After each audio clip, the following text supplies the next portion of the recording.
Hi friends, அனைவருக்கும் வணக்கம். எல்லோரும் எப்படி இருக்கீங்க ஃப்ரெண்ட்ஸ்? நல்லா இருக்கீங்களா? ஃபஸ்ட்டு அடுப்பு மேலே கொஞ்சமாக பருப்பு, சின்ன சின்னதாக கட் பண்ண உருளைக்கிழங்கு 2, கொஞ்சம் மஞ்சத்தூள் சேர்த்து நல்லா வேக வச்சுக்கலாம்.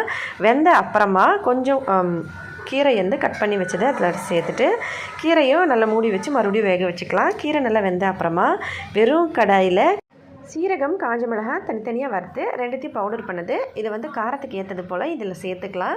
சேர்த்துட்டு இதில் உப்பு போட்டு வேக வச்சுக்கலாம். வேக வைக்கும் போதே அதுக்கடுத்து இந்த மாதிரி அடுப்பு மேலே ஒரு பேன் வச்சு அதில் கொஞ்சமாக எண்ணெய் ஊற்றி எண்ணெய் நல்லா சூடான அப்புறமா கடுகு, சீரகம், வெந்தயம், சோம்பு சேர்த்துட்டு காஞ்ச மிளகாய் போட்டு வெங்காயம் உங்களுக்கு தேவைப்பட்டால் சேர்த்துக்கலாம். இப்போ இது வந்து கடுகில் நல்லா பொரிஞ்ச அப்புறமா கடைசியில் ஜஸ்ட்டு வந்து கலருக்காக நல்லா சிகப்பாக வரும் இல்லைங்களா, அந்த மிளகாத்தூள் வந்து கொஞ்சமாக சேர்த்துட்டு இதை எடுத்து அப்படியே வேக வச்சுருக்க கீரை மேலே ஊற்றி இப்படி அழகாக சர்வ் பண்ணோம்னா சூப்பராக ரெடி ஆகிடுங்க.